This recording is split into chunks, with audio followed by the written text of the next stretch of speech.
ಇವರದ್ದು interest life ಅಂತ ನನಗೆ ಅನಿಸಿತ್ತು. If I am right are you have to correct. ಯಾವುದೆಲ್ಲ ಪೊಸಿಷನ್ಸ್ಗೆ ಹೋಗ್ಬೇಕಂತ ಯೋಚನೆ ಮಾಡ್ತಾರೆ, ಕರೆಕ್ಟ್. ಹೇಗೆ ಬದುಕಬೇಕು ಅಂತ ಒಬ್ಬರು ಯೋಚನೆ ಮಾಡ್ತಾರೆ. ಕಿವಿ ಮಾತೊಂದು ಹೇಳಲೆ ನಾನೆಂದು, ದಾರಿ ನಿಂತಾಗ ಸಾಗಲೇಬೇಕೆಂದು, ನಿನ್ನೆ ಈಗಿಲ್ಲ ನಾಳೆಯೂ ತಿಳಿದಿಲ್ಲ, ನೀನು ನೀನಾಗಿ ಬಾಳಲೇಬೇಕೆಂದು. ವರ್ಣ ಅಂದರೆ ಏನು? ಹಳ್ಳಿಗೊಂದು ಭಾಷೆ, ಗಲ್ಲಿಗೊಂದು ಸಂಸ್ಕೃತಿ, ಅಲ್ಲಿಗೆ ಬದಲಾಗುವಂಥ ಜೀವನ. ಕುರ್ಚಿನಲ್ಲಿ ಆರಾಮಾಗಿ ಒಂದು ಕೈ ಮೇಲ್ ಮಾಡಿ ಕೂತಿದ್ದಾರೆ. ಅವ್ರು ಯಾರು, ಏನು? ಬರೀ ಚಿತ್ರ ಅಲ್ಲ, ಇದಲ್ಲೇ ಒಂದು ಬಣ್ಣ ಅಡಗಿ ಉಂಟು. ಪ್ರೀತಿ ಪ್ರೇಮ ಪ್ರಣಯ ಎಲ್ಲ ಸ್ವಲ್ಪ ಜಾಸ್ತಿನ ಅಂತ. ಪ್ರೀತಿ ಸಾಹಿತ್ಯದ ಬಗ್ಗೆ ಇದೆ, ಪ್ರೇಮ ಬದುಕಿನ ಬಗ್ಗೆ ಇದೆ.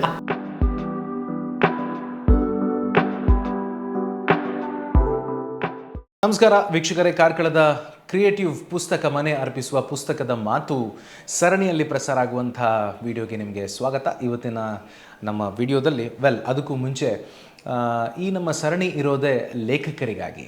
ಯಾರ್ಯಾರೆಲ್ಲ ಲೇಖಕರಿದ್ದಾರೋ, ಅದು ಯುವ ಬರಹಗಾರರಾಗಿರ್ಬೋದು ಅಥವಾ ಹಿರಿಯ ಬರಹಗಾರರಾಗಿರ್ಬೋದು, ಅವ್ರನ್ನ ಕರೆಸಿ ಅವರ ಬರವಣಿಗೆ ಮತ್ತು ಕೃತಿಯ ಕುರಿತು ಮಾತನಾಡುವಂಥ ಒಂದು ವಿಶೇಷ ಸಂಚಿಕೆಗಳು ನಿಮ್ಮ ಮುಂದೆ ಮೂಡಿ ಬರ್ತಾ ಇದೆ. ಇವತ್ತು ನಮ್ಮ ಜೊತೆಗೆ ತುಂಬ ಯಂಗ್ ಮತ್ತು ಡೈನಾಮಿಕ್ ಅಂತ ಅನಿಸಿರುವಂತಹ ಒಬ್ಬ ಲೇಖಕರು ಇದ್ದಾರೆ. ಹೆಸರು ಅವ್ರದ್ದು ಮಹೇಶ್ ಪುತ್ತೂರು ಅಂತ. ಹಾಸನದ ಒಂದು ಕಾಲೇಜಿನಲ್ಲಿ ಎಕನಾಮಿಕ್ಸ್ ಲೆಕ್ಚರರ್ ಆಗಿ ಕಾರ್ಯನಿರ್ವಹಿಸ್ತಾ ಇದ್ದಾರೆ. ಬನ್ನಿ, ಅವರು 2 ಕೃತಿಗಳನ್ನು ಈಗಾಗಲೇ ತಂದಿದ್ದಾರೆ. ಅದ್ರ ಬಗ್ಗೆ ಅವ್ರ ಜೊತೆಗೆ ಮಾತಾಡೋಣ. ಮಹೇಶ್ ಅವರೇ ನಮಸ್ಕಾರ. ತುಂಬ ಯಂಗ್ ಮತ್ತು ಡೈನಾಮಿಕ್ ಅಂತ ಹೇಳಿದೆ, ಅದು ಇಲ್ಲಿ ಕೂಡ ಬೆನ್ನುಡಿಯಲ್ಲಿ ಬರೆದಿದ್ದಾರೆ. ಮೋಸ್ಟ್ಲಿ ಪ್ರಕಾಶಕರು ಬರೆದಿದ್ದಾರೆ ಅಂತ ಅನಿಸ್ತದೆ. ತುಂಬ ಖುಷಿ ಅನಿಸ್ತಿದೆ ನಿಮ್ಮ ಜೊತೆ ಕೂತು ಮಾತಾಡೋದಕ್ಕೆ. ನಿಮ್ಮ ಫಸ್ಟ್ ಬುಕ್ಕಿನ ಬಗ್ಗೆ ಮಾತನಾಡೋದಕ್ಕಿಂತ ಮುಂಚೆ, ಸಾಮಾನ್ಯವಾಗಿ ಯಂಗ್ಸ್ಟರ್ಸ್ ಎಲ್ಲ ನಮ್ಮಂಥವರಿಗೆ ಸ್ವಲ್ಪ ಬೇರೆ ಇದರಲ್ಲೆಲ್ಲ ಆಸಕ್ತಿ ಹೆಚ್ಚಾಗಿ ಇರ್ತದೆ. ಅದು ಈಗಂತೂ ಬೆಳೆದಿರುವಂಥ ಆಧುನಿಕ ಯುಗದಲ್ಲಿ ಎಲ್ಲ mobile, YouTube, Instagram, X, Facebook ಇದರಲ್ಲೆಲ್ಲ ಸ್ವಲ್ಪ ಜಾಸ್ತಿ ಕಾಲಹರಣ ಮಾಡೋದ್ರ ಬದಲಿಗೆ ನೀವು ಇಂಥ ಒಂದು ಹವ್ಯಾಸದಲ್ಲಿ ತೊಡಗಿಕೊಂಡಿದ್ದೀರಲ್ಲ, ಇದು ಭಾಳ ದೊಡ್ಡ ವಿಶೇಷ ಅಂತ ನನಗನ್ನಿಸ್ತದೆ. ಏನಂತೀರಿ? ಸಾಧಾರಣವಾಗಿ ಸರ್, ನಾನು ಸಣ್ಣದಿರ್ಬೇಕಾದ್ರೆ ನಮಗೆ ಮುಖ್ಯವಾಗಿ ಎಂಟರ್ಟೈನ್ಮೆಂಟ್ ಇದ್ದದ್ದು ಓದು ಮಾತ್ರ. ಅವಾಗಿದ್ದದ್ದು ರೇಡಿಯೋ ಮಾತ್ರ. ನಾವು ಅಜ್ಜಿ ಮನೇಲಿ ಇಲ್ಲ, ಟಿ ವಿ ಇರಲಿಲ್ಲ. ಅವಾಗ ಅಜ್ಜಿ ಮನೇಲಿ ಇದ್ದದ್ದು ನಾವು. ಮಾವನವರ 4 ಜನ ಮಾವಂದಿರು, 4 ಜನ ಚಿಕ್ಕಮ್ಮಂದಿರು. ಸೊ ಒಬ್ಬರು ಚಿಕ್ಕಮ್ಮ ಟೀಚರ್ ಆಗಿದ್ರು. ಅವರು ಶಾಲೆಯಿಂದ ಬರಬೇಕಾದ್ರೆ ಈ ತುಂತುರು, ಬಾಲಮಂಗಳ, ಚಿತ್ರಕಥೆ, ಗಿಳಿವಿಂಡು ಇವುಗಳನ್ನೆಲ್ಲ ತರ್ತಿದ್ರು. ಈ ಓದಿನ ಹವ್ಯಾಸ ಅವಾಗದಿಂದ ಆರಂಭ ಆದ್ದು. ಮತ್ತೆ ಸಾಹಿತ್ಯದ ಬಗ್ಗೆ ಆಸಕ್ತಿ ಬೆಳೆಸ್ಕೊಳ್ಬೇಕು ಅಂತಿರ್ಲಿಲ್ಲ, ಯಾಕಂದ್ರೆ ವಾತಾವರಣವೇ ಸಾಹಿತ್ಯದಾಗಿತ್ತು. ಹೌದು, ದೊಡ್ಡ ಮಾವನವರು ಯಕ್ಷಗಾನ ಕಲಾವಿದರು. ಮತ್ತೆ ಸಣ್ಣ ಮಾವನವರು ನಮಗೆ ಯಕ್ಷಗಾನಕ್ಕೆ ತುಂಬಾ ಪ್ರೇರೇಪಣೆಯನ್ನು ಕೊಡ್ತಿದ್ದವರು. ಯಕ್ಷಗಾನದಾಗ ನೋಡ್ಲಿಕ್ಕೆ ಹೋಗ್ತಿದ್ದೆವು. ಅಣ್ಣ ಸಂಗೀತ ಕಲ್ತ್ಕೊಂಡಿದ್ದಾನೆ, ಅಕ್ಕನದು ಭರತನಾಟ್ಯ ಆಗಿದೆ. ಸೊ ಅಂತ ವಾತಾವರಣದಲ್ಲಿ ನಾವು ಬೆಳೆದಿದ್ದ ಕಾರಣದಿಂದಲಾಗಿ ಸೊ ಸಾಹಿತ್ಯ, ಸಂಗೀತ ಅಥವಾ ಕಲೆ ಅನ್ನೋದಕ್ಕೆ ನಮಗೆ ಅದೊಂದು ವಾತಾವರಣವೇ ಹಾಗಿತ್ತು. ಅದಕ್ಕೆ ನಾವು ಒಗ್ಗಿಕೊಳ್ಬೇಕು, ನಾವು ಹೊಸದಾಗಿ ನಾವು ಎಂಟ್ರಿ ಆಗಬೇಕು ಅನ್ನೋದು ಏನಿರಲಿಲ್ಲ. ಅದೇ ಹುಟ್ಟುತ್ತಾನೆ ನಿಮ್ಗೆ ಅದು ನಿಮ್ಮ ವಾತಾವರಣವೇ ಅಂತ by default it has come. ಒಂದ್ಸಲ ನನಗೆ ಇನ್ನೂ ನೆನಪಿದ್ದು, ಜಯಂತ್ ಕೈಕಿಣಿ ಸರ್ ಅವ್ರು ಮಾತನಾಡ್ತಾ ಒಂದು ಮಾತು ಹೇಳಿದ್ರು. ಯಾವತ್ತು ನೋಡಿದ್ರು ನಮ್ಮ ಮನೆಯಲ್ಲಿ ಬರೀ ಸಾಹಿತಿಗಳು ಬರೋದು, ನಮ್ಮ ಮನೇಲಿ ಮೀಟಿಂಗ್ ಆಗೋದು, ನಾನು ಹೋಗಿ ಎಷ್ಟು ಜನ ಬಂದಿದ್ದಾರೆ ಅಂತ ಪ್ರತಿ ಸಲ ಲೆಕ್ಕ ಮಾಡಿ ಹೋಗಿ ತಾಯಿ ಹತ್ರ ಚಾ ಮಾಡ್ಕೊಡಿ, ಎಷ್ಟು ಚಾ ಮಾಡಬೇಕು ಅಂತ ಹೇಳಿ ಬರೋದು. ಆ ಸಾಹಿತ್ಯವನ್ನು ಆ ಜನ್ಮ ದ್ವೇಷಿಸುವಷ್ಟು ನಮ್ಮ ಮನೆಯಲ್ಲಿ ಸಾಹಿತ್ಯಿಕ ಚಟುವಟಿಕೆಗಳು ಅಂದರೆ ಒಂಥರ ತುಂಬ ಭಿನ್ನವಾಗಿ ಅವರು ಅದನ್ನು ಹೇಳಿದರು. ಆದರೂ ನಾಟ್ ನೆಸಸರಿ ನಿಮ್ಗೆ ಅದರಲ್ಲಿ ಆಸಕ್ತಿ ಹುಟ್ಟಲೇಬೇಕು ಅಂತ ಏನಿಲ್ಲ. ನೀವು ಅದನ್ನು ಬಿಟ್ಟು ಇಲ್ಲ ಇದೆಲ್ಲ ನಮ್ಗೆ ಬೇಡ, ನಮ್ಮದೇ ಇದು ಮಾಡ್ಬೋದು ಅಂತಲೂ ಹೋಗ್ಬೋದಿತ್ತು. ಹೋಗುವಷ್ಟು ಹೊತ್ತಿಗಾಗುವಾಗ ನಮಗೆ ಯಕ್ಷಗಾನದಲ್ಲಿ ಸ್ವಲ್ಪ ಆಸಕ್ತಿ ಬಂತು. ಅವಾಗ ಆರ್ಲ ಪದವಿನಲ್ಲಿ ನಾವು ಮನೆಯನ್ನು ಶಿಫ್ಟ್ ಮಾಡಿಕೊಂಡೆವು. ಮಿತ್ತಡ್ಕ ಅಂತ ಬೆಟ್ಟಂಪಾಡಿ ಹತ್ರ. ಅಲ್ಲಿ ಶಿಫ್ಟ್ ಮಾಡ್ಕೊಂಡ ತಕ್ಷಣ ನಾನು ಯಕ್ಷಗಾನ ಕಲಿಬೇಕು ಅಂತ ಹೋಗಿರುವಂಥದ್ದು. ಬಾಲಕೃಷ್ಣ ಪೂಜಾರಿ ಉಡ್ಡಂಗಳ ಅಂತ ನನ್ನ ಗುರುಗಳು, ಅವರು ಯಕ್ಷಗಾನವನ್ನು ಕಲಿಸಿದ್ರು. ನಮಗೆ ಈ ಸೋಷಿಯಲ್ ಮೀಡಿಯಾಕ್ಕೆ ಎಂಟ್ರಿ ಆಗೋ ಮೊದಲು ನಾವು ಯಕ್ಷಗಾನಕ್ಕೆ ಎಂಟ್ರಿ ಆಗಿತ್ತು. ನಮ್ಗೆ ಇದೇನಿದ್ರು ಕೂಡ ಪ್ರವೇಶ, ಏರು ಪದ್ಯ ಹೇಗೆ, ಆವೇಶ ಹೇಗೆ, ಈ ವೇಷ ಹೇಗೆ, ಇದಕ್ಕೆ ಹೇಗೆ ಲಾಲಿತ್ಯ ಹಾಕುದು, ಅದು ಅಬ್ಬರ ಹೇಗೆ, ಇದರ ಬಗ್ಗೆ ನಾವು ಜಾಸ್ತಿ ಚಿಂತೆಯನ್ನು ಮಾಡ್ತಿದ್ವಿ. ಸ್ಯಾಟರ್ಡೇ ಮಧ್ಯಾಹ್ನ ನಂತರ ಬಂತು ಅಂತ ಹೇಳಿದ್ರೆ ನಾವು ಯಕ್ಷಗಾನ ಅಲ್ಲಿ ಕೇಂದ್ರದಲ್ಲಿ ಇರ್ತಿದ್ದೆವು. ಸಂಡೇ ಬಂತು ಅಂತ ಹೇಳಿದ್ರು ಅದು ಹಾಗೇನೆ ಹಾಗಿರ್ತಿತ್ತು. ಮತ್ತೆ ಸಾಹಿತ್ಯಕರವಾಗಿರ್ತಕ್ಕಂಥ ಒಂದು ಸಣ್ಣದಿಂದಲೇ ರೇಡಿಯೋ ಕೇಳ್ತಿದ್ದ ಒಂದು ಹುಚ್ಚಿತ್ತು. ಆ ಸಂದರ್ಭದಲ್ಲಿ ಅವರು ನರೇಷನ್ ಮಾಡ್ತಿದ್ದಂಥ ರೀತಿ, ಅದು ಮಾತಾಡೋದನ್ನು ಕೇಳೋದಕ್ಕೆ ಒಂಥರ ಚಂದ. ಹಾಗೆ ಅದಕ್ಕೆ ಬಂದ ಕಾರಣದಲ್ಲಾಗಿ ಆ ಡಿಸ್ಟ್ರಾಕ್ಷನ್ಸ್ ಆಗುವ ಟೈಮಲ್ಲಿ ನಮಗೆ ಇದು ಕೈ ಹಿಡಿತು. ಮತ್ತೆ ಇನ್ನೊಂದು ಮುಖ್ಯವಾದ ವಿಷಯ ಅಂತ ಕೇಳಿದ್ರೆ, ಈ PUC ಮಾಡ್ಬೇಕಾದ್ರೆ, ಡಿಗ್ರಿ ಮಾಡ್ಬೇಕಾದ್ರೆ ನಮಗೆ ಡಿಸ್ಟ್ರಾಕ್ಷನ್ಸ್ಗೆ ಅಷ್ಟೊಂದು ಸಮಯ ಇರಲಿಲ್ಲ. ಡಿಸ್ಟ್ರಾಕ್ಷನ್ಸ್ಗೆ ಸಮಯ ಇರಲಿಲ್ಲ. ಅಂದರೆ ನೈಟ್ ಯಕ್ಷಗಾನಕ್ಕೆ ಹೋಗೋದು, ಈ ರಾತ್ರಿ ಅಲ್ಲಿ ಆಯಿತು, ಬೆಳಿಗ್ಗೆ ಕಾಲೇಜಿಗೆ ಹೋಗೋದು. ಈ ಮಧ್ಯೆ ಈ ಮೊಬೈಲ್ಗೆ ನಾವು ಹೋಗಬೇಕು. ಅಲ್ಲಿ ಟು ಬಿ ಫ್ರ್ಯಾಂಕ್, ನಂದು ಇವತ್ತಿನವರೆಗೆ Instagram, Facebook ಅಕೌಂಟ್ ಇಲ್ಲ. Very good. ನಂದು ಯಾವುದೇ ಅಕೌಂಟ್ ಇಲ್ಲ, ಇರೋದು ವಾಟ್ಸಪ್ ಮಾತ್ರ. ಹಾಗೆ ಅದಕ್ಕೆ ಸೋಷಿಯಲ್ ಮೀಡಿಯಾಕ್ಕೆ ಬರಲಿಕ್ಕೆ ನಮಗೆ ಅವಕಾಶವೂ ಸಿಗಲಿಲ್ಲ, ಮತ್ತು ಅದರ ಬಗ್ಗೆ ಒಂದು ಆಸಕ್ತಿಯೂ ನಮಗಿರಲಿಲ್ಲ. ಹಾಗೆ ಸೊ ಈಗ ಕೃತಿಗಳ ಬಗ್ಗೆ ಮಾತನಾಡುವ, 2 ಕೃತಿಗಳು, ಇದ್ರ ಬಗ್ಗೆ ಮತ್ತೆ ಬರುವ. ಬದುಕು ಬದಲಾಯಿಸುವ 101 ಸಣ್ಣ ಕಥೆಗಳು ಅಂತ. ಫಾರ್ ದ್ಯಾಟ್ ಮ್ಯಾಟ್ರ್ ಯಾವುದೇ ಪುಸ್ತಕ ಮನುಷ್ಯನ ಬದುಕನ್ನು ಬದಲಾಯಿಸ್ತದೆ ಅಂತ ನಾನಂತೂ ಬಹಳ ದೃಢವಾಗಿ ನಂಬ್ತೇನೆ ಅದನ್ನು. ಇದು ಸಣ್ಣ ಕಥೆಗಳು ಅಲ್ಲ, ತೀರಾ ಸಣ್ಣ ಕಥೆಗಳು ಆ್ಯಕ್ಚುಲಿ ಅಲ್ವಾ. ಒಂದೊಂದು ಕಥೆಯನ್ನು ಹೆಚ್ಚು ಅಂತಂದರೆ 1.5 ನಿಮಿಷದಲ್ಲಿ, ಎಷ್ಟೇ ಸ್ಲೋ ಆಗಿ ಓದಿದ್ರು 1.5 ನಿಮಿಷದಲ್ಲಿ ಓದಿ ಮುಗಿಸ್ಬೋದು. ಸೊ ಮಹೇಶ್ ಅವರೇ, ಒಟ್ಟು ಎಷ್ಟಿದೆ ಇದರಲ್ಲಿ? 101 ಕರೆಕ್ಟ್. ಎಸ್, 101 ಇದೆ. ಇದರ ಹುಟ್ಟು ಹೇಗಾಯಿತು ಮತ್ತು ಇದನ್ನು ಓದಿದ ಆದ ಮೇಲೆ ಜನರು ನಿಮಗೆ ಕೊಟ್ಟಂಥ ಪ್ರತಿಕ್ರಿಯೆ ಹೇಗಿತ್ತು ಅಂತ ಹೇಳಿ. ಅದರ ಹುಟ್ಟು ಹೇಗಾಯಿತು ಅಂತ ಹೇಳಿದೆ ಸರ್. ಈಗ ದೊಡ್ಡ ಕಥೆಗಳು, ಕಾದಂಬರಿಗಳೆಲ್ಲ ಇರ್ತವೆ. ನಾನು ಡಿಗ್ರಿಯಲ್ಲಿ ಇರಬೇಕಾದ್ರೆ ದೊಡ್ಡ ಕಾದಂಬರಿಗಳು, ದುರ್ಗಾಸ್ತಮಾನ ಓದಿದ್ದೇನೆ, ನದಿ ಓದಿದ್ದೇನೆ. ಆಗಲೇ ಕಾದಂಬರಿಗಳ ಹುಚ್ಚಿತ್ತು. ಕಾರಂತಜ್ಜಂದು, ಇದು ಬೇಂದ್ರೆ ಅವ್ರದ್ದು ಸಾಹಿತ್ಯಗಳಾಗಿರ್ಬೋದು. ನಾನು ತುಂಬ ನನಗಿಷ್ಟ ಆಗಿರುವಂಥದ್ದು ತೇಜಸ್ವಿ ಅವ್ರದ್ದು ಕಥೆಗಳು. ಕರ್ವಾಲು, ಜುಗಾರಿ ಕ್ರಾಸ್, ಮತ್ತು ಅಬಚೂರ್ಣ ಪೋಸ್ಟ್ ಆಫೀಸು, ಅವ್ರದ್ದು ಸಾಧಾರಣ ಎಲ್ಲ ಸೀರೀಸು ಮತ್ತು ಲೇಖನಗಳನ್ನು ಓದ್ತಿದ್ದೆವು. ಜಯದೇವ್ ಪ್ರಸಾದ್ ಮಳೆ ಅವ್ರದ್ದು ಕಾಸು ಕುಡಿಕೆ, ರೂಪಯ್ಯ ಅವ್ರದ್ದು ಮಾಡರ್ನ್ ಅಧ್ಯಾತ್ಮ, ಮತ್ತು ಬೆತ್ತಲ ಜಗತ್ತು ಪ್ರತಾಪ್ ಸಿಂಹ ಅವ್ರದ್ದು ಬರ್ತಿತ್ತು. ಮತ್ತೆ ಜೋಗಿ ಕಾಲಮ್ ಅಂತ ಬರ್ತಿತ್ತು. ಅದನ್ನೆಲ್ಲ ಓದ್ತಾ ಇದ್ದೆವು. ನನ್ನ ಫ್ರೆಂಡ್ಸ್ಗೆ ಕೆಲವೊಂದು ಸಜೆಷನ್ಸ್ ಮಾಡ್ಬೇಕಾದ್ರೆ ಅವ್ರು ಹೇಳ್ತಾ ಇದ್ರು, ತುಂಬಾ ಉದ್ದ ಉಂಟು ಮಾರಿದ್ದೀನಿ ಯಾರು ಓದುದು. ನನಗೂ ಇದೊಂದು ಸಾಹಿತ್ಯ ಪ್ರಕಾರ ತುಂಬಾ ಉದ್ದ ಉಂಟು ಅಂತ ಹೇಳುವಂಥದ್ದು ಆಗ್ಲೇ ಇತ್ತು, ಅವಾಗಿನ ಕಾಲದಲ್ಲೇ ಇತ್ತು. ಯಾಕೆ ಇದನ್ನ ಹೇಳಿದೆ ಅಂತಂದ್ರೆ, ಈಗ ಸೋಷಿಯಲ್ ಮೀಡಿಯಾದಲ್ಲಿ ಹೇಗಾಗಿದೆ ಅಂತಂದ್ರೆ, ತುಂಬಾ ಉದ್ದ ವಿಡಿಯೋ ಹಾಕಿದ್ರೆ ಜನ ನೋಡೋದಿಲ್ಲ. 30 ಸೆಕೆಂಡ್ಸ್ 15 ಸೆಕೆಂಡ್ಸ್ 15 ಸೆಕೆಂಡಲ್ಲಿ ನೀವು ಇಡೀ ವಿಶ್ವ ಹೇಳಿ ಬಿಡಬೇಕು, ನಮ್ಗೆ ಟೈಮ್ ಇಲ್ಲ ಸರ್ ಅಂತ. ಹೌದು, ಈಗ ನಂದು ವಿಷಯ ಅದೇ ಆಯ್ತು. ಅಷ್ಟು ಉದ್ದ ಕಥೆಗಳನ್ನು ಒಂದು 4 ರಿಂದ 5 ಲೈನ್ಗೆ ಇಳಿಸಿದ್ರೆ, ಅದರ ಸಾರ ಜನರಿಗೆ ಸಿಕ್ಕಿದ್ರೆ, ಮೊದಲು 30 ಸೆಕೆಂಡ್ಸ್ನ ವಿಡಿಯೋ ನೋಡ್ತಾರೆ, ಮತ್ತೆ ಒಂದು ಫುಲ್ ಲೆಂತ್ ಓದಲಿಕ್ಕೆ ಯಾರಾದರೂ ಟ್ರೈ ಮಾಡ್ಬೋದಾ ಅನ್ನೋ ಉದ್ದೇಶದಿಂದ ಸೊ ನಾನು ಈ ಕಥೆಗಳನ್ನು ಬರಲಿಕ್ಕೆ ಪ್ರಾರಂಭ ಮಾಡಿದ್ದು. ಅಂದರೆ ದೊಡ್ಡ ಕಥೆಗಳನ್ನು 4 ರಿಂದ 5 ಲೈನಿಗೆ ಇಳಿಸಿರುವಂಥದ್ದು. ಮತ್ತು ಅದರ ವಿವೇಚನೆಯನ್ನು ಜನರಿಗೆ ಬಿಟ್ಟಿದ್ದೇನೆ. ಅದನ್ನು ಯಾವ ದೃಷ್ಟಿಯಿಂದ ನೋಡ್ಕೊಳ್ತಾರೆ. ಬದುಕು ಬದಲಾಯಿಸುವ 101 ಕಥೆಗಳು ಅಂತ ಯಾಕೆ ಹೆಸರಿಟ್ಟೆ ಅಂತ ಹೇಳಿದ್ರೆ, ಬಹುಶಃ ನನ್ನ ಬದುಕು ಒಂದಷ್ಟು ಬದಲಾವಣೆ ಆಗಲಿಕ್ಕೆ ಅಲ್ಲಿರುವ ಕಥೆಗಳು ಕಾರಣ. ಅಂದರೆ ನಾನು ಅನುಭವಿಸಿದ್ದು, ನಾನು ಕಂಡದ್ದು, ನಾನು ಕೇಳಿದ್ದು, ನಾನು ನೋಡಿದ್ದು, ನಾನು ಅನುಭವಿಸಿದ್ದು, ಅದೆಲ್ಲವನ್ನು ನಾನು ಅದರಲ್ಲಿ ಬರೆದಿದ್ದೇನೆ. ಒಂದು 4 ರಿಂದ 5. ಮತ್ತು ಎಲ್ಲೋ ಒಂದು ದಿವಸ ಕೇಳಿದ ಯಾರ್ದೋ ಆಡು ಮಾತಿನ ಕಥೆಗಳು ಅಂತ ಹೇಳ್ತೇವೆ, ಅದನ್ನು ಒಟ್ಟು ಸೇರಿಸಿ ಅದು ಬರೆದಿರುವಂಥದ್ದು. ಅದು ಅಂದರೆ ನನ್ನ ಬದುಕಿನಲ್ಲಿ ಒಂದಷ್ಟು ತಿರುವುಗಳನ್ನು ಕೊಟ್ಟಂಥ ಒಂದು ವಿಷಯಗಳಾಗಿರ್ಬೋದು, ಅದೆಲ್ಲವನ್ನ ನಾನು ಅದರಲ್ಲಿ ಬರೆದಿರುವಂಥದ್ದು. ಸಣ್ಣದೊಂದು ಎಕ್ಸಾಂಪಲ್ ಹೇಳಬೇಕು ಅಂತಿದ್ರೆ, ಈಗ 2 ಕಡೆಗಳಲ್ಲಿ ದೊಡ್ಡದಂತ ಒಂದು ಜಗಳ ಆಗ್ತಾ ಇರ್ತದೆ. ಒಂದು 2 ಹಳ್ಳಿಗಳಿಗೆ ಜಗಳ ಆಗ್ತಾ ಇರ್ತದೆ. ಅಲ್ಲಿಗೊಬ್ರು ದಾರ್ಶನಿಕರು ಬರ್ತಾರೆ, ಅವ್ರು ಕೇಳ್ತಾರೆ ಯಾಕೆ ಜಗಳ ಆಗ್ತಿದೆ ಅಂತ. ಯಾರಿಗೂ ಗೊತ್ತಿಲ್ಲ ಯಾಕೆ ಜಗಳ ಆಗ್ತಿದೆ. ಅಷ್ಟೊತ್ತಿಗೆ ಒಬ್ಬ ಹೇಳ್ತಾನೆ, ಇಲ್ಲ ಅಲ್ಲಿಂದ 5 ಜನರು ಬಂದು ನಮಗೆ ನಮ್ಮ ಊರಿನವರಿಗೆ ಹೊಡೆದ್ರು. ಆಗ ಆ ಊರಿನವ್ರ ಹತ್ರ ಕೇಳ್ತಾರೆ, ನೀವು 5 ಜನ ಹೋಗಿ ಅವ್ರಿಗೆ ಯಾಕೆ ಹೊಡೆದದ್ದು? ಈ ಊರಿನ ಒಬ್ಬ ವ್ಯಕ್ತಿ ಅವನಿಗೆ ಒಬ್ಬ ಹೊಡಿತಾ ಇದ್ದ, ಅದಕ್ಕೆ ನಾವು 5 ಜನ ಹೋಗಿ ಹೊಡೆದು. ಸರ್, ನೀನು ಯಾಕೆ ಅವನಿಗೆ ಹೊಡೆದೆ? ಯಾಕೆ ಹೇಳಿದೆ? ಅವನು ನನಗೆ ಬೈದ್ದ. ನೀನು ಯಾಕೆ ಅವನಿಗೆ ಬೈದ್ದೆ? ಅವನು ನನಗೆ ಮೂರ್ಖ ಅಂತ ಕರೆದ, ಅದಕ್ಕೆ ನಾನು ಅವನಿಗೆ ಬೈದ್ದೆ. ನೀನು ಅವನಿಗೆ ಯಾಕೆ ಮೂರ್ಖ ಅಂತ ಕರೆದ? ಅದಕ್ಕೆ ಅವ್ನು ಹೇಳ್ತಾನೆ, ನೋಡಿ ಗುರುಗಳೇ, ಅಲ್ಲಿ ಒಂದು ಹೂ ಉಂಟು, ಕಾಣ್ತಾ ಉಂಟು, ಅದು ಹಳದಿ ಹೂ, ಇವಾಗ ಕೆಂಪು ಹೂ ಅಂತ ಹೇಳ್ತಾ ಇದ್ದಾನೆ, ಅದಕ್ಕೆ ಅವನು ನಿನಗೆ ಕಣ್ಣು ಕಾಣೋದಿಲ್ಲ, ಮೂರ್ಖ ಅಂತ ಹೇಳಿದೆ, ಅದಕ್ಕೆ ಅವನು ನನಗೆ ಹೊಡೆದ. ಅದಕ್ಕೆ ಅವ್ನು ಹೇಳ್ತಾನೆ, ಗುರುಗಳದ್ದು ಹಳದಿ ಅಲ್ಲ, ಅದು ಕೆಂಪು ಹೂ ಕಾಣಿಸ್ತಾ ಇದೆ. ಗುರುಗಳು ಅಲ್ಲಿ ಪ್ಲೇಸಿಗೆ ಹೋಗಿ ನೋಡ್ತಾರೆ, ಅಲ್ಲಿ 2 ಹೂ ಇರ್ತದೆ, ಒಂದು ಕೆಂಪು ಒಂದು ಹಳದಿ. ಇವ ನೋಡಿದ್ದು ಹಳದಿ, ಅವ ನೋಡಿದ್ದು ಕೆಂಪು. ಅವರಿಬ್ಬರಿಗಾದಂತಹ ಗಲಾಟೆ ಯಾರಿಗೂ ಏನು ಅರ್ಥ ಆಗದೆ ಅಷ್ಟು ದೊಡ್ಡ ಸಮರ ಆಗಿ ಮುಂದುವರಿತು. ಇದು ನಾವು ನೋಡುವ ದೃಷ್ಟಿಕೋನ. ಯಾರ ದೃಷ್ಟಿಯಲ್ಲಿ ನೋಡ್ತೇವೆ ನಾವು, ನಮ್ಮ ದೃಷ್ಟಿಯಲ್ಲಿ ಯಾವುದನ್ನು ನೋಡಿರೋದಿಲ್ಲ. ಯಾರೋ ಹೇಳಿದ್ದನ್ನು ಕೇಳಿರ್ತೇವೆ, ಯಾರೋ ಮಾಡಿದ್ದನ್ನು ನೋಡಿರ್ತೇವೆ. ಇದನ್ನೆಲ್ಲ ಕಂಡಾಗ ನಾವು ಒಂದು ಏನಾಗ್ತಿದೆ ಅನ್ನೋದನ್ನು ವಿವೇಚನೆಗೆ ತಗೊಳ್ಳದೆ ನಮ್ಮಷ್ಟಕ್ಕೆ ನಾವು ನಮ್ಮ ಪ್ರವೃತ್ತಿಯನ್ನು ಮುಂದುವರಿಸ್ಕೊಂಡು ಹೋಗ್ತೇವೆ. ಇದೆಲ್ಲ ನಾನು ಕಂಡದ್ದು. Very nice. ಅಂಥದ್ದನ್ನೇ ಎಲ್ಲ ಬರ್ತಿರುವಂಥದ್ದು. ಓಹೋ, ಚೆನ್ನಾಗಿತ್ತು. ನೀವು ಆ ಸ್ಟೋರಿ ಹೇಳಿದ್ದು ಚೆನ್ನಾಗಿತ್ತು. ನಾವು ನೋಡುವ ದೃಷ್ಟಿಕೋನ ಅಂತ ಹೇಳಿದ್ರೆ, ಈ ನೀವು ಸ್ಟೋರಿ ಪ್ರೆಸೆಂಟ್ ಮಾಡುವಾಗ ನನಗೆ ರಕ್ಷಿತ್ ಶೆಟ್ಟಿ ಅವರ ಉಳಿದವರು ಕಂಡಂತೆ ನೆನಪಾಯ್ತು. ಹಲವು ಆ್ಯಂಗಲ್ ಪರ್ಸ್ಪೆಕ್ಟಿವ್ಸ್, ಹೌದು, ವಿಷಯ ಒಂದೇ, ಆದರೆ ಬೇರೆ ಬೇರೆ ವ್ಯಕ್ತಿಗಳು ಅದನ್ನು ನೋಡುವ ದೃಷ್ಟಿಕೋನ ಬೇರೆ ಆಗಿರ್ತದೆ ಅಂತ. ಎನಿವೆ, ಮುಂದಕ್ಕೆ ಹೋಗೋಣ. ಮಹೇಶ್ ಅವರೇ, ಇದನ್ನು ಹೀಗೆ ಮೇಲಿಂದ ಮೇಲೆ ಹೀಗೆ ನೋಡ್ತಾ ಹೋದರೆ ಉಂಟಲ್ಲ, ಈ ಟೈಟಲ್ಗಳು ಎಲ್ಲ ಒನ್ ವರ್ಡ್ ಟೈಟಲ್ಸ್: ಸಹಾಯ, ಧನಾತ್ಮಕತೆ, ಕರ್ಮ, ಪ್ರಾಮಾಣಿಕ, ನೋಡಿ, ಜವಾಬ್ದಾರಿ, ಪ್ರೋತ್ಸಾಹ, ಹೇಡಿ, ನೋವು ನಲಿವು, ಆಸರೆ, ಕೆಲಸಗಾರ, ವಾಸ್ತವ, ಪುಣ್ಯ, ಸಣ್ಣ ವಿಚಾರ. ಇದಿಷ್ಟು ನಾನು ಓದಿ ಹೇಳಿದೆ. ನನಗೆ ಹೀಗೆ ನೋಡಿದಾಗ ಇವರದ್ದು ಇಂಟ್ರೆಸ್ಟ್ ಲೈಫ್ ಅಂತ ನನಗೆ ಅನಿಸಿತು. If I am right are you have to correct me.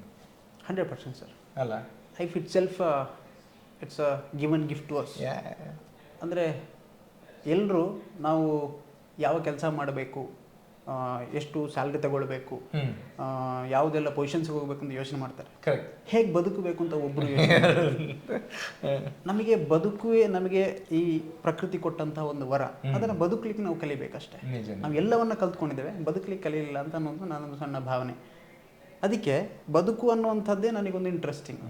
ಆ ಬದುಕಿನಲ್ಲಿ ಟ್ರಾವೆಲಿಂಗ್ ಆಗಿರ್ಬೋದು, ಅಥವಾ ಯಾವುದಾದ್ರು ಪ್ರದೇಶಗಳನ್ನು ನೋಡೋದಾಗಿರ್ಬೋದು, ಅಥವಾ ಏನಾದರೂ ಬರೆಯೋದಾಗಿರ್ಬೋದು, ಹೊಸತನ್ನು ಕಲಿಯೋದಾಗಿರ್ಬೋದು, ಇದೆಲ್ಲ ಒಂದು ಆಸಕ್ತಿಯ ವಿಚಾರ. ಹಾಗಾಗಿ ಬದುಕಿನ ಬಗ್ಗೆ ಒಂದು ಬರೆದ್ರೆ ಹೇಗಿರ್ಬೋದು, ನಾವು ಬದುಕುವ ರೀತಿ ಬದಲಾಯಿಸಿಕೊಂಡ್ರೆ ಹೇಗಿರ್ಬೋದು ಅನ್ನುವ ಒಂದು ದೃಷ್ಟಿಕೋನದಿಂದ ಅದನ್ನು ಬರೆದಿರುವಂಥದ್ದು.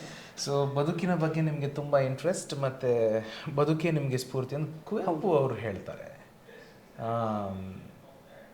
ಈ ಬದುಕಿರೋದೇ ಬದುಕೋದಕ್ಕೆ ಅಂತ. ಹೌದು. ಜಯಂತ್ ಕಾಯ್ಕಿಣಿ ಅವರು ಒಂದು ಸಿನಿಮಾ ಗೀತೆಯಲ್ಲಿ ಒಂದು ಸಾಲಿನಲ್ಲಿ ಬರ್ತದೆ: ಕಿವಿ ಮಾತೊಂದು ಹೇಳಲೇ ನಾನಿಂದು, ದಾರಿ ನಿಂತಾಗ ಸಾಗಲೇಬೇಕೆಂದು, ನಿನ್ನೆ ಈಗಿಲ್ಲ ನಾಳೆಯೂ ತಿಳಿದಿಲ್ಲ, ನೀನು ನೀನಾಗಿ ಬಾಳಲೇಬೇಕೆಂದು, ಹಸಿರಾಗಿದೆ ದೀಪವು ನಿನಗಾಗಿ, ನಸು ನಗುತ್ತಲೇ ಸಾಗು ನೀ ಗೆಲುವಾಗಿ, ಹೊಸ ತಂಗಾಳಿ ಹೇಳಿದೆ ಮೆಲುವಾಗಿ, ಈ ಬಾಳುಂಟು ಬಾಳುವ ಸಲುವಾಗಿ ಅಂತ. ಎಷ್ಟು ಚೆನ್ನಾಗಿದೆ ನೋಡಿ ಅಲ್ವಾ? ಈ ಬಾಳಿರೋದೇ ಬಾಳುವ ಸಲುವಾಗಿ. ಅವರು ಕೂಡ ಅದನ್ನೇ ಹೇಳಿದ್ದಾರೆ, ಇವರು ಸ್ವಲ್ಪ ಬೇರೆ ರೀತಿ ಹೇಳಿದ್ದಾರೆ ಅಷ್ಟೇ. ಸೊ ನಿಮ್ಮ ಮಾತಿನಿಂದ ನಂಗೆ ಅದು ಕನೆಕ್ಟ್ ಆಯ್ತು. ಬದುಕೇ ಒಂದು ನಮಗೆ ದಾರಿ. ಆ ದಾರಿಯಲ್ಲಿ ನಮಗೆ ಬೇರೆ ಬೇರೆ ದೃಶ್ಯಗಳು ಸಿಗ್ತದೆ, ಬೇರೆ ಬೇರೆ ವಿಷಯಗಳನ್ನು ಕಲೀಲಿಕ್ಕೆ ಸಿಗ್ತದೆ. ಇದ್ರ ಬಗ್ಗೆ ಯಾವುದಕ್ಕೂ ನಮಗೆ ಕಾನ್ಸಂಟ್ರೇಟ್ ಮಾಡ್ಲಿಕ್ಕೆ ನಮ್ಮಲ್ಲಿ ಟೈಮ್ ಇಲ್ಲ. ನಾವು ಬರೀ ದಾರಿ ಎಲ್ಲಿ ಸವಿತಾ ಇದೆ ಅನ್ನೋದನ್ನ ಮಾತ್ರ ನೋಡ್ತಾ ಇದ್ದೇವೆ. ಪಕ್ಕದಲ್ಲಿ ಒಂದಷ್ಟು ಬೆಟ್ಟಗಳಿವೆ, ಒಂದಷ್ಟು ಗಿಡ ಮರಗಳಿವೆ, ಒಂದು ತೊರೆ ಇದೆ, ನೀರಿದೆ, ಅದೆಲ್ಲ ಬೇಡ, ಬಣ್ಣ ಇದೆ, ಅದನ್ನೆಲ್ಲ ನೋಡುವಂತ ಹಾಗಲ್ಲ ಸರ್. ನಮಗೆ ಮೀಟಿಂಗ್ ಇದೆ, ನಮಗೆ ಕಾಲ್ ಇದೆ, ನಮಗೆ ನಾಡ್ದು ಆ್ಯಕ್ಚುಲಿ ನನಗೆ 1.5 ಲಕ್ಷ ಸಂಬಳ ಬರಬೇಕಾಗಿತ್ತು, ಈ ಸಲ 1,500,000 ಕಟ್ ಮಾಡಿದ್ದಾರೆ. ಇದ್ರ ಬಗ್ಗೆ ನಮಗೆ ಸ್ವಲ್ಪ ಜಾಸ್ತಿ ಟೆನ್ಷನ್ ಇರುತ್ತೆ ಅಂತ ಅಲ್ವಾ? ವೆರಿ ನೈಸ್, ನೀವು ತುಂಬ ಚೆನ್ನಾಗಿ ಹೇಳಿದ್ರಿ ಅದನ್ನು. ಮುಂದಕ್ಕೆ ಹೋಗೋಣ. ಈ ಮುಂದೆ ನೀವು ದೊಡ್ಡದಕ್ಕೆ ಒಂದು ಕೈ ಹಾಕ್ತೀರಿ ಮಾರ್ರೆ, ಇದು ದೊಡ್ಡ ಸಾಹಸ. ಇದು ಇವ್ರು ಕಾದಂಬರಿಯನ್ನೇ ಬರೆದ್ಬಿಟ್ಟಿದ್ದಾರೆ. 2ನೇ ಕೃತಿ ಇವ್ರದ್ದು ಕಾದಂಬರಿ, ಅದಕ್ಕೆ ಶೀರ್ಷಿಕೆ ವರ್ಣ ಅಂತ ಇಟ್ಟಿದ್ದಾರೆ. ವರ್ಣ ಅಂದರೆ ಏನು? ವರ್ಣ ಅಂತ ಹೇಳಿದರೆ ಬೇರೆ ಬೇರೆ ಅರ್ಥದಲ್ಲಿ ನಾವು ನೋಡೋದು ಸರ್. ಇದರಲ್ಲಿ ಈಗ ಬಹಳ ದೃಷ್ಟಿಕೋನ, ಒಂದು 2-3 ದೃಷ್ಟಿಕೋನ ಇದೆ. ಒಂದು ವರ್ಣ ಅಂತ ಹೇಳಿದ್ರೆ ಬಣ್ಣ, ಬದುಕಿನ ಬಣ್ಣ. ಒಬ್ಬೊಬ್ಬರ ಬದುಕು ಒಂದೊಂದು ರೀತಿ. ಅದನ್ನು ಸ್ಪಷ್ಟವಾಗಿ ನೋಡಬೇಕು ಅಂತ ಹೇಳಿದ್ರೆ ನಾವು ಕರಾವಳಿಯಲ್ಲಿ ಬದುಕಬೇಕು ಅಂತ ನನ್ನ ಭಾವನೆ. ಯಾಕೆ ಅಂತ ಹೇಳಿದ್ರೆ ಒಂದಷ್ಟು ನಮ್ಮಲ್ಲಿ ಇರುವಂತಹ ಜನಾಂಗ, ಹಳ್ಳಿಗೊಂದು ಭಾಷೆ, ಗಲ್ಲಿಗೊಂದು ಸಂಸ್ಕೃತಿ, ಅಲ್ಲಿಗೆ ಬದಲಾಗುವಂತಹ ಜೀವನ ವಿಧಾನಗಳು, ಇದನ್ನು ನೋಡಬೇಕು ಅಂತ ಹೇಳಿದ್ರೆ ನಾವು ಕರಾವಳಿಯಲ್ಲಿ ಒಂದಷ್ಟು ದಿವಸ ಸಮಯವನ್ನು ಕಳಿಬೇಕು. ಒಬ್ಬೊಬ್ಬರ ಜೀವನ ಶೈಲಿ ಒಂದೊಂದು ರೀತಿ, ಅಲ್ಲಷ್ಟು ಹಬ್ಬಗಳಿವೆ, ಅದು ಇದೆ. ಮತ್ತೆ ನಮ್ಮ ವರ್ಣಾಶ್ರಮ ಹಿಂದಿಂದ ನಡ್ಕೊಂಡು ಬಂದಿರತಕ್ಕಂಥ, ಆಕ್ಚುಲಿ ಮನುಸ್ಮೃತಿಯಲ್ಲಿ ಮೆನ್ಷನ್ ಮಾಡಿದಂಥ ವರ್ಣಾಶ್ರಮ ಬೇರೆ, ನಾವು ಅದನ್ನು ಅರ್ಥ ಮಾಡ್ಕೊಂಡ ರೀತಿಯೇ ಬೇರೆ. ಸರಿ, ಓಕೆ. ಸೊ ಆ ವರ್ಣದ ಬಗ್ಗೆ ಮತ್ತೆ ಬದುಕಿನ ಬಣ್ಣದ ಬಗ್ಗೆ ಎಲ್ಲವನ್ನ ಒಟ್ಟು ಸೇರಿಸಿ, ಮಾನವನ ಭಾವನೆಯ ಬಣ್ಣಗಳಾಗಿರ್ಬೋದು, ಅದನ್ನ ಒಟ್ಟು ಸೇರಿಸಿ ನಾನು ಸಣ್ಣದಿರುವಾಗ ಕಂಡಂತಹ ಕೆಲವೊಂದು ಸನ್ನಿವೇಶಗಳನ್ನ ಮನನ ಮಾಡಿಕೊಂಡು ಅದರಲ್ಲಿ ಇಳಿಸ್ಲಿಕ್ಕೆ ಒಂದು ಪ್ರಯತ್ನವನ್ನ ಪಟ್ಟಿದ್ದೇನೆ. Very good. ಗೊತ್ತಿಲ್ಲ ಎಷ್ಟರ ಮಟ್ಟಿಗೆ ನಾನು ಯಶಸ್ವಿ ಆಗಿದ್ದೇನೆ ಅಂತ. ಓಕೆ, ಇಲ್ಲ, ಖಂಡಿತ. ಈ ಪುಸ್ತಕ ಬರಲಿಕ್ಕೆ ಒಂದು ಮುಖ್ಯವಾದ ಕಾರಣ ಇದೆ. ನಾನು ಈ ಪುಸ್ತಕವನ್ನ ಬರೆದಿರುವಾಗ ಇದು ಮತ್ತೆ ಇದರಲ್ಲಿ ಒಬ್ರು ಕೂತಿದಾರಲ್ವಾ ಕುರ್ಚಿನಲ್ಲಿ, ಆರಾಮಾಗಿ ಒಂದ್ ಕೈ ಮೇಲ್ ಮಾಡಿ ಕೂತಿದ್ದಾರೆ. ಅವ್ರು ಯಾರು, ಏನು? ಆ ವ್ಯಕ್ತಿಯ ಬಗ್ಗೆ ಯಾರು ಏನು ಅಂತ ಗೊತ್ತಾಗಬೇಕು ಅಂತಿದ್ರೆ ನೀವು ಸಂಪೂರ್ಣವಾಗಿರ್ತಕ್ಕಂಥ ವರ್ಣ ಓದಬೇಕು. ಕೊನೆಯಲ್ಲಿ ಈ ಸನ್ನಿವೇಶ ಬರ್ತದೆ. ಈ ವ್ಯಕ್ತಿಯ ಇದು ಬರೀ ಚಿತ್ರ ಅಲ್ಲ, ಇದೆಲ್ಲೇ ಒಂದು ಬಣ್ಣ ಅಡಗಿ ಉಂಟು. ಆ ಬಣ್ಣ ಗೊತ್ತಾಗೋದು ಕೊನೆಯ ಮುಗಿದ ನಂತರ. ಸರಿ, ನೀವು ಇದನ್ನ ಹೇಳ್ತಾ ಇದ್ರಿ. ಬದುಕು ಬದಲಾಯಿಸೋ 101 ಸಣ್ಣ ಕಥೆಗಳು ಅಂತ ಬರೆದಿದೆ. ಅದನ್ನ ನಮ್ಮ ಸಾಹಿತಿಗಳಿದ್ದು ಕೇಶವ ಕುಡ್ಲ ಸರ್. ಸೊ ಅವರೊಟ್ಟಿಗೆ ಮಾತಾಡುವಂಥ ಅವಕಾಶ ಸಿಕ್ಕಿತ್ತು. ಯಾಕಂದರೆ ಅವರ ಮಗ ನಮ್ಮಲ್ಲಿ ಲೆಕ್ಚರ್ ಆಗಿ ವರ್ಕ್ ಮಾಡ್ತಾ ಇದ್ದಾರೆ. ಹಾಗಾಗಿ ಅವ್ರದ್ದೊಂದು ಸಂಪರ್ಕ ಬೆಳೀತು. ಓಕೆ. ಅವರು ಬರಿತಾ ಇರುವಾಗ ಸಣ್ಣ ಕಥೆಗಳನ್ನು ನೀವು ಬರಿತೀರಿ, ಒಂದು ಕಾದಂಬರಿಯನ್ನು ಅಥವಾ ಸ್ವಲ್ಪ ದೊಡ್ಡದಾಗಿ ಏನಾದ್ರು ಬರೀಲಿಕ್ಕೆ ಪ್ರಯತ್ನ ಪಡಿ. ಯಾಕಂದರೆ ಬರಹದಲ್ಲಿ ನಿಮಗೆ ಆಸಕ್ತಿ ಉಂಟು ಅಂತ ಹೇಳಿದರೆ ನಿಜವಾಗಿ ಸಣ್ಣ ಸಣ್ಣ ತೊರೆಗಳಲ್ಲಿ ಇಳಿಯುವುದಲ್ಲ, ಒಂದು ಸ್ವಲ್ಪ ನದಿಗೆ ಇಳಿದು ಬಿಡಿ, ಸ್ವಲ್ಪ ಈಜಿಗೆ ಅಭ್ಯಾಸ ಆಗ್ತದೆ ಅನ್ನುವ ಹಾಗೆ ಹೇಳಿದರು. ಬಹುಶಃ ಅದೊಂದು ಮಾತು. ಮತ್ತು ಅಶ್ವಥ್ ಸರ್, ನಾನು ಸುಮ್ಮನೆ ಇರಬೇಕಾದ್ರೆ ಬರಿಬೇಕು ಅಂತ ಒಂದು ಕಾನ್ಸೆಪ್ಟ್ ಇತ್ತು, ಬಟ್ ಮಹೇಶ್ ಏನಾದ್ರು ಬರಿತೀರಾ, ಪಬ್ಲಿಷ್ ಮಾಡುವ ಅಂತ ಒಂದು ಎನ್ಕರೇಜ್ಮೆಂಟ್. ಮತ್ತು ನಾನು ಏನು ಬರೆದ್ರು ಅದನ್ನು ಒಪ್ಕೊಂಡು ಅದರ ಬಗ್ಗೆ ಅದು ಹೈಪ್ ಮ್ಯಾನ್ ಅಂತ ಕರಿತೇವೆ, ಏನು ಬಂದರು ವಾ ಸೂಪರ್ ಇದೆ ಅನ್ನುವಂಥ ಒಂದು ಗೆಳೆಯರ ಬಳಗ ಅಥವಾ ಮನೆಯಲ್ಲಿ ಅಣ್ಣನದ್ದು ಒಂದು ಸಪೋರ್ಟ್. ಸೊ ಅದೆಲ್ಲವನ್ನು ನೆನಪಲ್ಲಿ ನಾವು ಯೋಚನೆಯನ್ನು ಮಾಡಿದಾಗ ನನಗೆ ಯಾಕೋ ಒಂದು ಬರಿಬೇಕು ಅಂತ ಅನಿಸಿತ್ತು. ಇಷ್ಟೊಂದು ಜನ ನಿಮಗೆ ಸಪೋರ್ಟ್ ಮಾಡ್ತಿದ್ದಾರೆ ಅಂತ ಹೇಳಿದ್ರೆ ನೀವೇನಾದ್ರು ಒಂದು ಬರಿಬೇಕು ಅಂತ. ಓಕೆ. ಸೊ ಇದು ಬರೀಲಿಕ್ಕೆ ಮುಖ್ಯವಾದ ಕಾರಣ. Very nice. ಇದರಲ್ಲಿನ ವಿಶೇಷತೆಗಳು ತುಂಬ ಇರಬಹುದು, ಆದರೆ ಒಂದು ನಾನು ಇಲ್ಲಿ ಪಾಯಿಂಟ್ ಔಟ್ ಮಾಡೋದಕ್ಕೆ ಬಯಸ್ತೇನೆ. ಇಲ್ಲಿ ಇವರು ಬೇರೆ ಬೇರೆ ಭಾಷೆಗಳನ್ನು ಕಾದಂಬರಿ ಉದ್ದಕ್ಕೂ ಬಳಸ್ತಾ ಬಂದಿದ್ದಾರೆ. ಅದರಲ್ಲಿ ಉತ್ತರ ಕರ್ನಾಟಕದ ಕನ್ನಡ ಮತ್ತು ನಮ್ಮ ದಕ್ಷಿಣ ಕನ್ನಡದ ಕನ್ನಡ, ಅಂದರೆ ಅಂದಾಗೆ ಇವರು ಪುತ್ತೂರು ಅಂತಂದರೆ ಈಗ ಉಡುಪಿಯಲ್ಲಿ ಒಂದು ಪುತ್ತೂರು ಅಂತಿದೆ, ಈ ದಕ್ಷಿಣ ಕನ್ನಡದಲ್ಲಿ ಒಂದು ಪುತ್ತೂರು ಅಂತಿದೆ. ಸೊ ಇವರು ದಕ್ಷಿಣ ಕನ್ನಡದ ಪುತ್ತೂರಿನವರು. ಇವರು ಅದೇ 2-3 ಥರದ ಕನ್ನಡ, ಒಂದು ಆಡು ಭಾಷೆಯಲ್ಲಿ ನಾವು ಮಾತನಾಡುವಂಥ ಕನ್ನಡ, ಅದೊಂದು ಸೇರಿದಂತೆ ತುಳು ಆಗಿರ್ಬೋದು, ಮತ್ತು ಕೊಂಕಣಿ ಆಗಿರಬಹುದು, ಮತ್ತು ಬ್ಯಾರಿ ಭಾಷೆ, ಇದು ಕೂಡ ನಮ್ಮ ಭಾಗದ ಒಂದು ಪ್ರಾದೇಶಿಕ ರೀಜ್ನಲ್ ಭಾಷೆ, ಭಾಳ ಸುಂದರವಾದಂಥ ಭಾಷೆ. ಬಳಸುವಿಕೆಯನ್ನು ಹೇಳಿ ನಂತರ ಒಂದು ಕೊನೆಯ ಒಂದು 3-4 ಪ್ರಶ್ನೆಗಳನ್ನು ಕೇಳಿ ಮುಗಿಸ್ತೇನೆ. ಸರ್, ಈ ಭಾಷೆ ಹೇಗೆ ಬಂತು ಅಂತ ಹೇಳಿದರೆ ಅದು ನಾವು ಕಲಿಬೇಕಾಗಿರಲಿಲ್ಲ, ಯಾಕಂದರೆ ನಮ್ಮ ಸುತ್ತಲಿನ ವಾತಾವರಣವೇ ಹಾಗಿತ್ತು. Okay okay. ಈ ಬರಹ ಸಾಹಿತ್ಯ ಅನ್ನೋದು ಹೇಗಿತ್ತು, ಭಾಷೆಗಳು ಅನ್ನುವಂಥದ್ದು ಹಾಗೆ ಇತ್ತು. ನಿಜ. ನಮ್ಮ ಫಸ್ಟಿಗೆ ನಾವು ಅಜ್ಜಿ ಮನೆ ಇದ್ದಂಥ ಸಂದರ್ಭದಲ್ಲಿ ಆಗಿರ್ಬೋದು, ಅಲ್ಲಿ ಒಂದು ಕಾಲೋನಿ ಇತ್ತು, ತಮಿಳಿಯನ್ಸ್ ಕಾಲೋನಿ ಇತ್ತು. ಸೊ ಆ ಭಾಷೆ ಇದೆ, ತಮಿಳು ಇದೆ, ಅದರಲ್ಲಿ ಕನ್ನಡ ಇದೆ, ಅದರಲ್ಲಿ ಉತ್ತರ ಕರ್ನಾಟಕದ ತಮಿಳಿದೆ, ಉತ್ತರ ಕರ್ನಾಟಕದ ಕನ್ನಡ ಇದೆ, ಮತ್ತು ನಮ್ಮ ಹವ್ಯಕ ಬ್ರಾಹ್ಮಣ ಭಾಷೆ ಇದೆ, ಅದು ಹವ್ಯಕ ಇದೆ, ಮತ್ತು ಕೊಂಕಣಿ ಇದೆ, ಕ್ರಿಶ್ಚಿಯನ್ ಕೊಂಕಣಿ ಇದೆ, ಮತ್ತು ಬ್ಯಾರಿ ಭಾಷೆ ಇದೆ. ಈ ಎಲ್ಲ ಭಾಷೆಗಳು ನಮ್ಮ ಊರಿನಲ್ಲಿ ಬರುವಂತಹ ಕ್ಯಾರೆಕ್ಟರ್ಗಳು ಬರ್ತವೆ ಅಂತಿದ್ರೆ ಅವುಗಳು ಮಾತಾಡುವಂತಹ ಭಾಷೆಗಳು ಬರ್ತವೆ. ಸೊ ಅದನ್ನೆಲ್ಲ ಒಟ್ಟು ಸೇರಿಸಿ ಅದು ಬರೆದಿರುವಂತಹದ್ದು. ಮತ್ತೆ ನಾನು ಬೆಳೆದಂಥ ವಾತಾವರಣದಲ್ಲಿ ಕೂಡ ಹಾಗೇನೆ, ಎಲ್ಲರೂ ಒಟ್ಟಾಗಿದ್ದಂಥ ಸಮಾಜ ಅದು. ಹಾಗೆ ಇರಬೇಕು, ಎಲ್ಲರೊಳಗೊಂದಾಗೂ ಮಂಕುತಿಮ್ಮ. ಹೌದು, ಎಲ್ಲರೂ ಒಳಗೆ ಒಂದಾಗಿದ್ದಂಥ ಸಮಾಜ. ಸೊ ಅಲ್ಲಿ ನಾವು ಮಾತಾಡ್ತಿದ್ದಂಥ ಭಾಷೆಗಳು ಮತ್ತೆ ತುಂಬ ಚಿರಪರಿಚಿತವಾಗಿರ್ತಕ್ಕಂಥದ್ದು. ಹಾಗಾಗಿ ಅದೆಲ್ಲ ಆ ಕ್ಯಾರೆಕ್ಟರ್ದಲ್ಲಿ ಬರುವ ಕಾರಣ ಆ ಕ್ಯಾರೆಕ್ಟರ್ ಮಾತಾಡೋ ಭಾಷೆ ಅದರಲ್ಲಿದೆ. Very nice, very nice. ಭಾಳ ಚೆನ್ನಾಗಿತ್ತು. ಬನ್ನಿ, ಕೊನೆಯ ಒಂದು ರ್ಯಾಪಿಡ್ ಕೆಲವು ಕ್ವಿಕ್ ಪ್ರಶ್ನೆಗಳನ್ನು ನಿಮಗೆ ನಾನು ಕೇಳ್ತೇನೆ. ಐ ಥಿಂಕ್ ಒಂದು ಪ್ರಶ್ನೆಗೆ ನೀವು ಉತ್ತರ ಕೊಟ್ರಿ, ಸೊ ನಾನು ಅದನ್ನು ಸ್ಕಿಪ್ ಮಾಡ್ತೇನೆ. ಹೇಗೆ ಅವರು ಬೇರೆ ಬೇರೆ ಭಾಷೆಗಳನ್ನು ಕಲ್ತರು ಅಂತ, ಅದು ಅವರ ವಾತಾವರಣನೇ ಹಾಗಿತ್ತು, ಎಲ್ಲರ ಜೊತೆಗಿದ್ದರು, ಸೊ ಹಾಗಾಗಿ ಸಹಜವಾಗಿ ಅವರ ಭಾಷೆಗಳನ್ನು. So I want skip that question.